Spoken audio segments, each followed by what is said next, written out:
After marriage எங்கள் குலசாமி வந்து பார்த்திங்கன்னா முனீஸ்வரன் சாமி தான். ஆடி மாதம் ஆனாவே போதும் ஒருத்தராக பெரிய மாமியார் சின்ன மாமியார்னு எல்லாரும் கோயில் வெட்டி சாமி கும்பிட ஆரம்பிச்சிருவாங்க.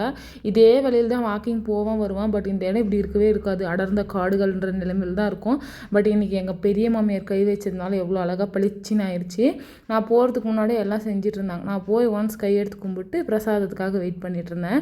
சின்ன பிள்ளைங்களாம் எப்படி இருக்கணும், கோழி பார்த்தோன்னே ஐயையோ பாவம் அதெல்லாம் அப்படி பண்ணாதீங்கன்னு சொல்லணும். ஆனால் என் பொண்ணு சந்திரமுகியாக மாறின தருணம். அந்த கோழியை பார்த்தோன்னே அம்மோ கோழி பாவம் தான்றான்னா, இல்லை கோழியை அம்முன்னு சாப்பிட்லாம் அப்படின்றா. எனக்கே ஒரு நிமிஷம் ஆடி போயிடுச்சு.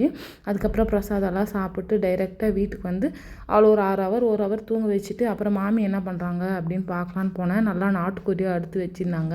இன்றைக்கி மாமி வீட்டில் மெனு வந்துட்டு சிக்கன் பிரியாணியும் நாட்டுக்கோழி குழம்பும் தான் வச்சுருந்தாங்க. இதில் வந்து என்ன தெரியுதுன்னா, இன்றைக்கெல்லாம் நான் வந்து அடுப்பாங்கிற பக்கமே போகலன்னு தான் தெரியுது. ஸோ பல வீட்டிலேருந்து சாப்பாடு வந்தனால நம்ம வீட்டில் செய்யலான்ட்டு ஆகிட்டேன். மத்தியானம் நைட்டுக்கும் கொடுத்துருந்தாங்க, அதையே சாப்பிட்டு படுத்துட்டோம்.